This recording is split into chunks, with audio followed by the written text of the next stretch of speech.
decide. That's what you do. You decide. It doesn't matter how old you are. That's the great thing about setting goals. It doesn't matter how old you are. And I'm in my 70s now, and I've still got goals going as hard as ever, really. Why not? I mean, to stop, for me, would be short life expectancy. The life expectancy of Australian men who quit at 65, at magical age, they quit to go and play golf, drink red wine and go to restaurants. They live on average 2.5 years. No point. Whereas studies have shown if they go and join the Rotary or become a consultant or they go and they have a reason to get out of bed. Same thing doesn't apply to women because men have been getting out of bed for 200,000 years, running out there hitting something, and suddenly there's nothing. Women have 5 parts of their lives, and one of them is work, rest is family, friends, etc. So when work stops, they've got 4 other things that just expand.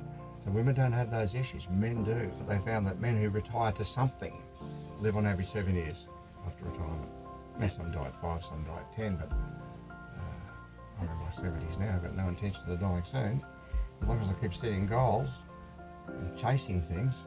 Next month, Barb and I are going in a submarine under the South Pole, Antarctica.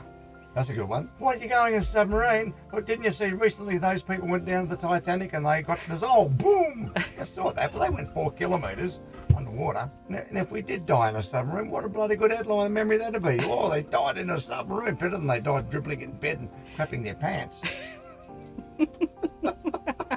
Isn't it? It's a better idea. If goals don't scare you, they're not worth it. Yeah. Goals have got to scare you just enough to drive you. They've got to be out of reach but not out of sight. Barb and I have done a lot of things in our life that frighten us, like catching snakes by hand and milking funnel web spiders for their venom and bungee jumping off bridges in Arabian ravines and chasing snakes in Africa. I caught a snake by hand in every continent in the world now. The reason I did the snakes and the spiders, for me, because I've had a fear of snakes and spiders, which is pretty common. I had a fear of heights, which is where the bungee jumping, I thought that would help it. It really didn't. I still have an issue with heights.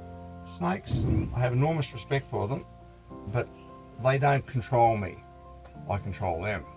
Because if you're scared of snakes, you say things like, don't go in the rainforest because there's snakes. You say this to your friends and your grandchildren. They get raised with a fear of snakes and they never go out and enjoy this because there's snakes out there. Spiders, same thing. Where we're sitting right here, there are funnel web spiders under this truck. They've moved north and they're right here. Most locals don't know they're here. I'm an expert on funnel webs. I know where they are. I'm wise enough to know, and I say to the kids, you do not walk out here with no shoes on at sunset. That's when they come and sit out and get ready to bite. But if you're scared of something, anything, it's a good idea to set that as a goal because that means that you then control that thing rather than it controlling you. Because we've all heard of people who said to me, oh, don't go in the forest, there's snakes. Don't go in the forest, there's reptiles. So they never go in the forest. They grow up not knowing anything about the fabulous things in nature. So they might have been passed down for 3 or 4 generations of families saying, and don't go into the forest because it could be a snake. British and New Zealand people who don't have snakes, they come here and they are terrified.